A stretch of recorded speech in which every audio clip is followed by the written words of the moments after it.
Bismillah, alhamdulillah, wassalatu wassalamu ala rasulillah Sayyidina wa maulana Muhammad ibn Abdillah wa ala alihi wa sahbihi wa man walah wa la hawla wa la quwwata illa billah.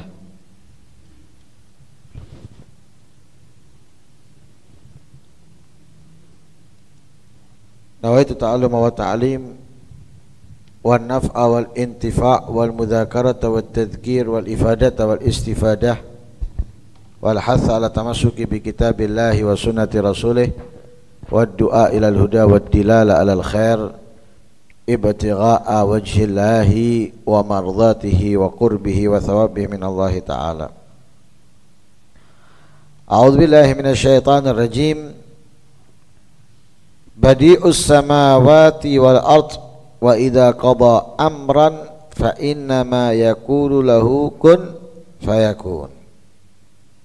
Wa qala alladziina la ya'lamuuna laula yukallimuna Allahu aw ta'tina ayah. Kadzalika qala alladziina min qablihim mithla qaulihim tashabahat qulubuhum qad bayyana al-ayati liqaumin yuqinun.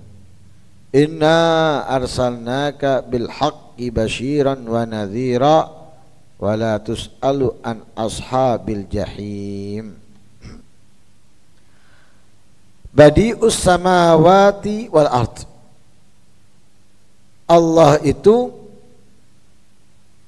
yang menciptakan, yang mewujudkan langit-langit dan bumi. Ini melanjutkan di dalam ayat sebelumnya yang diperintahkan untuk mengatakan Maha suci Allah atas tuduhan yang kalian tuduhkan. Orang-orang kafir menuduh bahwa Allah itu memiliki anak atau mengangkat anak. Baik itu al-Yahud wan Nasara. Mereka sama-sama menyatakan atau memiliki keyakinan bahwa Allah itu mengangkat seseorang menjadi anaknya. Orang Yahud menganggap Uzair anaknya Allah. Orang Nasara menganggap Masih Isa anaknya Allah. Dan orang-orang musyrik Arab menganggap bahwa para malaikat adalah putri-putrinya Allah. Lah karena mereka menuduh dan menyatakan bahwa Allah itu mengangkat manusia atau hamba menjadi anaknya, kita diperintahkan untuk menjawab subhanah, maha suci Allah atas tuduhan-tuduhan kalian. Artinya maha suci di situ gak mungkin, mustahil, tidak akan pernah terjadi hal tersebut. Bahkan ballahu ma fis samawati wal ard. Akan tetapi Allah lah yang telah menciptakan, atau Allah lah yang memiliki segala sesuatu apa yang ada di langit-langit dan bumi. Manusia, jin, malaikat, dan yang lain sebagainya ini milik Allah, yang di bumi ataupun yang di langit. Artinya Allah tidak perlu mengangkat hambanya menjadi putra atau putrinya, karena semua yang ada di langit dan semua apa yang ada di bumi adalah hambanya Allah. Makhluknya Allah. Kullun lahu qanitun, semua yang ada di langit, semua yang ada di bumi kepada Allah tunduk, pasrah, patuh.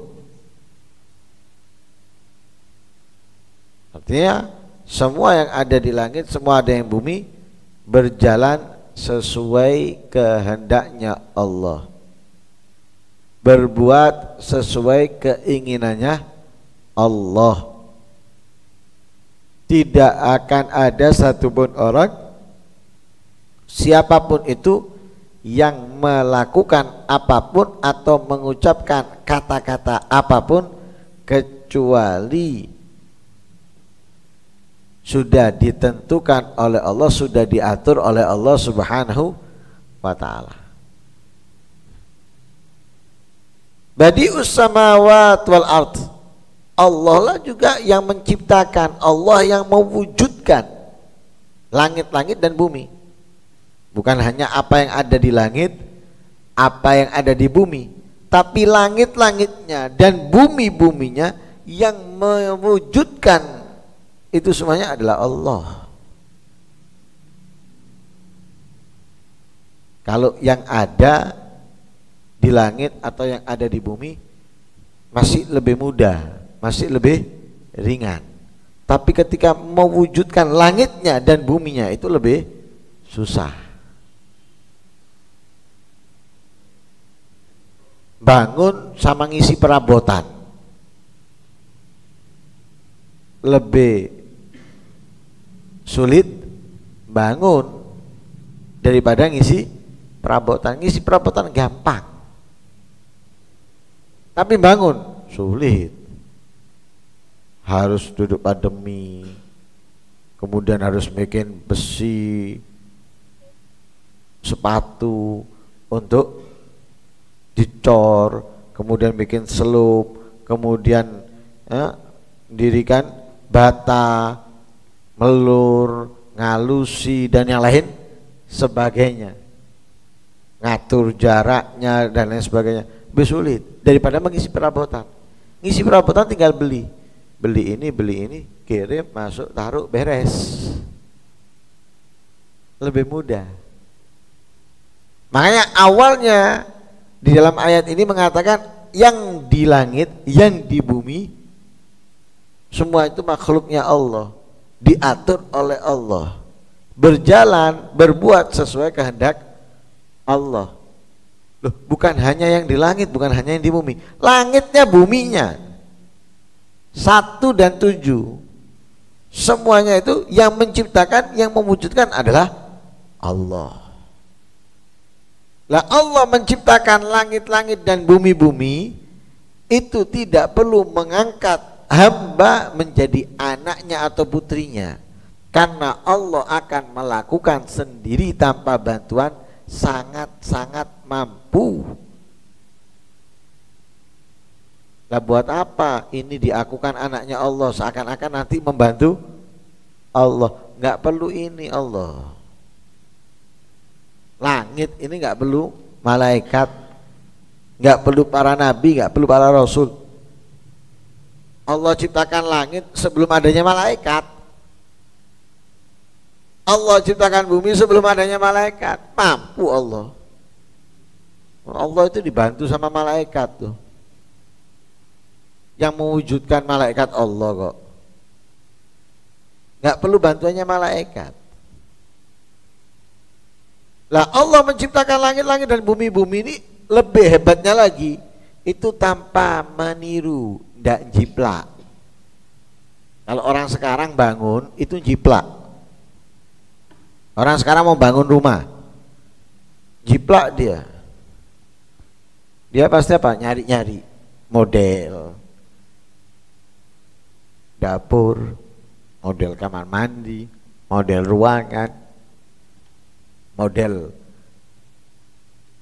langit-langitan rumahnya, nyari dia model, gambar. Ada yang ditiru, ada yang diikuti, tapi Allah enggak. nggak ada gambar yang ditiru oleh Allah. Allah menciptakan langit seperti ini. Wah, hebat Allah menciptakan langit tanpa tiang. Tanpa tiang Allah menciptakan langit. Nggak ada tiangnya.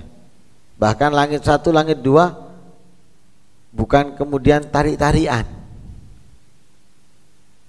Kalau kita naruh rantang supaya bisa dibawa bareng, ya bah, ada pegangannya, dicantolkan, dimasukkan rantang 1, rantang kedua, rantang ketiga, rantang keempat, ya wah bisa. Tapi Allah langit, apa langit yang ke-1 ini nyantol ke langit yang kedua, langit keduanya langit ketiga? Enggak, seperti sendiri-sendiri, bukan seperti rantang. Oh, yang bawah itu kuah, yang atasnya lagi ikan, lauk pauk, yang ketiga itu sambal, yang keempat nasi misalnya. Bawanya 1 ini dengan tentengan. Loh, Allah tidak terpisah. Hebat. Nggak nyuntuh. Kalau kita mau nyuntuh sekarang, nyuntuh langit, ya bingung, rubuh. Mau nggak mau harus ada pegangannya, harus ada sandarannya. Tapi Allah nggak nyentuh. Begitu juga menciptakan bumi. Badi'us samawati wal ardh wa idza qadha amran fa innama yaqulu lahu kun fayakun. Dan jika Allah mengingini terjadinya sesuatu atau wujudnya sesuatu, fa innama yaqulu lahu kun fayakun, tinggal Allah berkata kun, jadilah, fayakun, maka akan terjadi. Jadi tidak perlu waktu lama. Kalau kita suami ingin punya anak, harus, atau orang laki-laki kalau kepingin punya anak harus nikah. Setelah menikah harus jima. Itu pun belum pasti punya anak, masih kehendaknya Allah. Misalnya punya anak, proses butuh waktu lama, 1 bulan, 2 bulan, sampai 9 bulan, terkadang lebih dari 9 bulan, terkadang juga kurang dari 9 bulan, butuh proses. Kalau Allah nggak perlu proses lama gitu. Allah mau apa? Tinggal ngomong kun, jadilah. Jadi yo, jadi. Makanya di surga itu Allah ciptakan seperti itu. Di surga, kalau di dunia enggak. Di surga kita mau ayam nggak perlu ngomong, kerentek tok sudah ada di depan mata kita. Seperti Allah ingin menciptakan sesuatu, jadi fa inna ma yakul lahu kun fayakun. Ya, dengan cepat Allah menjadikannya apa yang diinginkan tadi itu. Jadi apa yang diinginkan dengan cepat jadi. Kemudian waqala alladziina la ya'lamuna, dan berkata orang-orang yang tidak mengetahui, ya, orang-orang yang tidak faham, tidak mengerti. Siapa yang tidak mengerti? Siapa yang tidak faham? Kuffar Makkah, orang-orang kafir Mekah. Orang-orang kafir Mekah berkata kepada siapa? Berkata kepada Nabi Muhammad SAW. Jadi orang kafir Mekah ini nggak ngerti ngomong kepada Nabi. Lah dimisalkan orang yang tidak mengerti itu di sini kal bahaim au adol. Orang yang tidak mengerti itu dianggap seperti binatang atau bahkan lebih buruk dari binatang. Yang dikatakan di sini la ya'lamun ay al jahilun. La ya'lamun ay al jahilun, orang-orang bodoh. Alladzina hum, yang mana mereka? Orang-orang bodoh itu kal bahaim seperti binatang, au adol atau lebih buruk. Nah, orang-orang jahil dari kufar Makkah berkata kepada Nabi, laula yukallimunallahu, coba jikalau Allah berbicara kepada kami. Berbicara apa? Jadi mereka ingin Allah langsung ngomong ke mereka bahwa Nabi Muhammad itu adalah utusan Allah. Kan mereka nggak percaya. Ini kan melanjutkan cerita-cerita sebelumnya yang mereka menuduh Nabi Muhammad nggak punya prinsip, nggak punya pedoman, nggak punya pegangan. Kapan mau pindah kiblatnya pindah, kapan nggak mau pindah nggak mau pindah, pelin-pelan, nuduh macam-macam. Akhirnya katanya mereka, kalau kamu ingin aku percaya kepada kamu, coba kalau Allah itu ngomong langsung kepada kami bahwa kamu adalah Rasulnya, baru aku percaya. Seakan-akan seperti itu. Au ta'tina ayah, atau kamu datangkan kepada kami, atau tunjukkan kepada kami ayah, tanda-tanda kebenaran kamu, kenabian kamu atau kerasulan kamu. Mereka itu kalau dilihat-lihat, kalau diperhatikan, diwara bodoh ya enggak, diwara pinter enggak. Kalau dibilang bodoh-bodohan, sepertinya iya. Loh, bukan sekali loh mereka minta bukti kepada Nabi Muhammad, dibuktikan mereka tetap nggak percaya. Berapa kali mereka minta bukti kepada Nabi Muhammad tentang kenabian Nabi Muhammad, kerasulan Nabi Muhammad. Setelah dibuktikan, mereka tetap ingkar. Loh, kenapa? Padahal mereka bukan nggak ngerti, bukan nggak tahu. Sudah dibuktikan, minta dibuktikan ini, dibuktikan, minta dibuktikan itu, dibuktikan.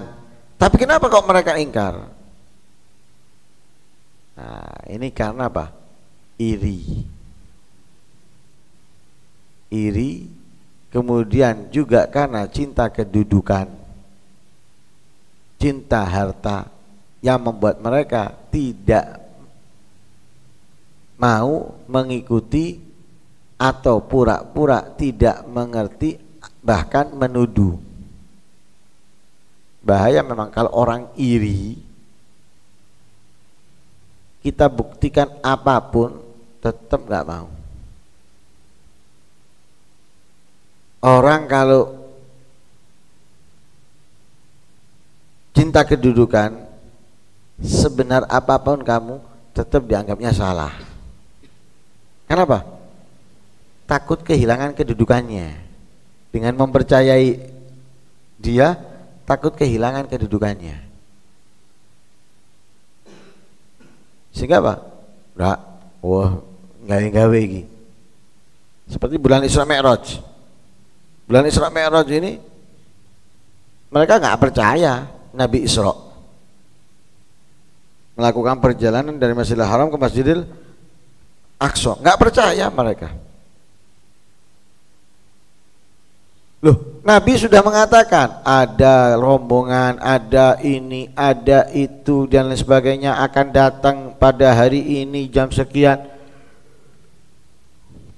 Sudah diberi tahu oleh Nabi, persis dengan apa yang disampaikan Nabi terjadi, tapi mereka tetap nggak percayainya. Itu tadi iri, cinta kedudukan, berat,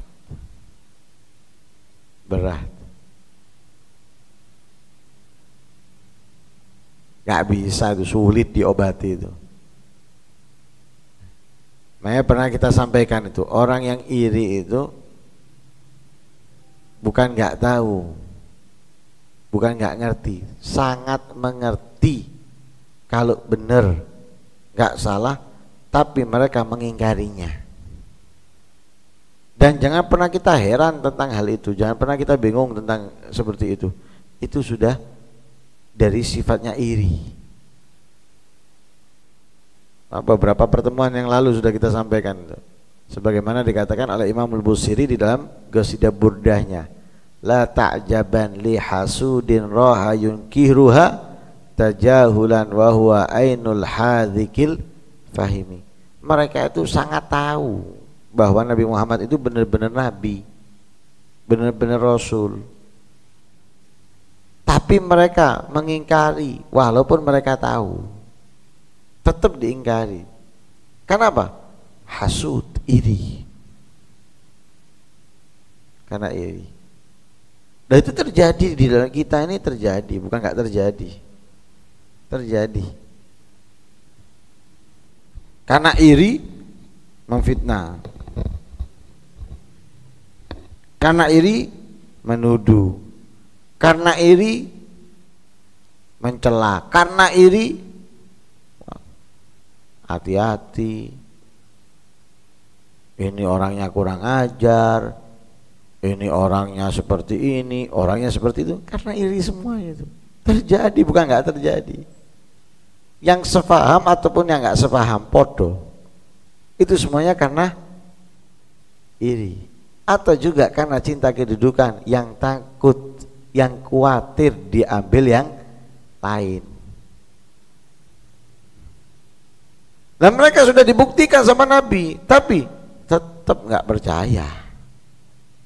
Terus akan-akan mereka minta laula yukallimunallahu au ta'tina ayah. Coba Allah langsung mengatakan kepada kami bahwa kamu adalah rasulnya, atau kamu datangkan bukti kebenaran kamu sebagai nabi atau rasul, seakan-akan kami akan beriman. Tapi katakan oleh Allah apa? Kadzalika qalal ladzina min qablihim mithla qaulihim. Seperti inilah, seperti yang dikatakan mereka itu orang-orang kafir Mekah kepada Nabi Muhammad, seperti inilah yang dikatakan orang-orang sebelum mereka kepada para nabinya. Jadi sebelum Nabi Muhammad ada nabi-nabi kan, ada rasul-rasul. Lah umatnya persis seperti ini mengatakan kepada nabinya, nggak percaya dengan nabinya, nggak percaya dengan rasulnya, minta bukti, nggak dipercaya. Bahkan mereka mengatakan, kalau Allah mengatakan langsung pada kami, kepada kamu adalah rasulnya, kami percaya. Atau kamu tunjukkan bukti kebenaran kamu. Itu nabi-nabi yang lain seperti itu, tapi tetap sebagian kaumnya yang minta bukti itu nggak percaya. Seperti orang kafir Mekah minta bukti, nggak percaya, padahal sudah terbukti. Seperti orang-orang terdahulu daripada kaum-kaumnya Nabi terdahulu atau umat-umat Nabi terdahulu, nah, perkataannya sama, tidak mau menerima, tidak mau mengikuti. Kenapa? Kok sama? Kok disamakan itu apa? Tasyabahat qulubuhum. Kenapa? Ada kesamaan hati mereka, yaitu ingkar, tidak senang, tidak mengikuti, ada kesamaan. Tasyabahat qulubuhum. Ada kemiripan. Sehingga katanya Allah, qad bayyannal ayati liqaumin yuqinun.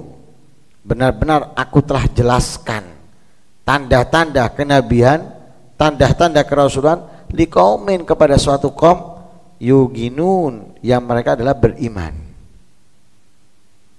Ketika melihat tanda kenabian, mereka beriman, percaya, semakin beriman.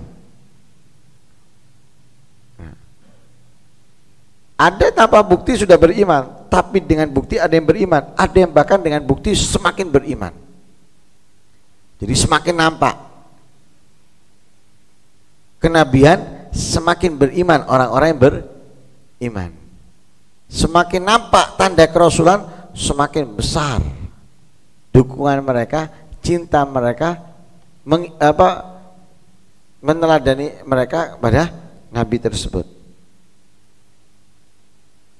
Inna arsalnaka bil haqqi basyiran wa nadhira. Sesungguhnya aku wahai Muhammad mengutusmu bil haqq, dengan kebenaran, dengan petunjuk, basyiran, memberikan kabar gembira kepada orang yang menjalankan petunjuk tersebut, yang mengamalkan petunjuk tersebut. Wa nadhiran, dan aku utus kamu juga sebagai pemberi peringatan. Kepada siapa? Kepada orang yang tidak menjalankan petunjuk, orang yang meninggalkan petunjuk. Aku utus untuk memberikan kabar gembira bagi yang menjalankan petunjuk, yang melaksanakan petunjuk, dengan surganya Allah, dengan ridhonya Allah, rahmatnya Allah. Tapi engkau aku utus juga sebagai nadhir, pemberi peringatan. Kepada siapa? Orang yang tidak menjalankan petunjuk, tidak mengikuti arahan Nabi Muhammad sallallahu alaihi wasallam. Wala tus'alu an ashabil jahim, dan jangan kamu ditanya tentang ashabul jahim, yaitu orang-orang kafir, mereka yang diajak, diarahkan, tidak mau, menolak, menjauh, menghindar. Nah, ini ashabul jahim. Mudah-mudahan Allah Subhanahu wa taala menyelamatkan kita dari kebodohan, menyelamatkan kita dari ingkar kepada kenabian dan kerasulan Nabi Muhammad sallallahu alaihi wasallam. Dan mudah-mudahan Allah Subhanahu wa taala memudahkan kita menjalankan arahan, menjalankan petunjuk yang telah diajarkan oleh Nabi Muhammad sallallahu alaihi wasallam. Dan mudah-mudahan ketika Nabi Muhammad mengingatkan kita akan bahayanya neraka, azab, Allah Subhanahu wa taala memudahkan kita untuk menjauhinya dan menghindarinya. Dan mudah-mudahan kita termasuk orang-orang yang diridhai, dicintai dan dirahmati oleh Allah Subhanahu wa taala. Amin. Allahumma amin, amin, Allahumma amin. Wassallallahu alaihi wasallam Muhammadin nabiyil ummi wa alihi wasallam. Walhamdulillahi rabbil alamin.